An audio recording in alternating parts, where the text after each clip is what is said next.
Hello friends, welcome back to the new video guys and my YouTube channel guys. Today when we are going to talk about guys Samsung phone guys phone location setting guys, and today video title is guys how can we turn off guys phone location in our Samsung phone device. Friends, you want to off guys your Samsung phone location setting.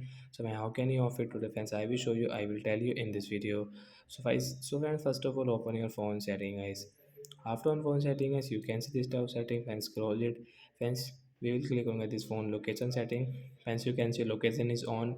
Once you can see this app location is allowed guys, you want to unallow, so you can allow and allowed from here. So guys, we will off from here. After guys, you can see that we cannot use guys this phone location setting guys. You can see device location is off, so we will have to on it again if we use it. So like that guys, we can guys turn off guys our phone location setting in our Samsung phone device.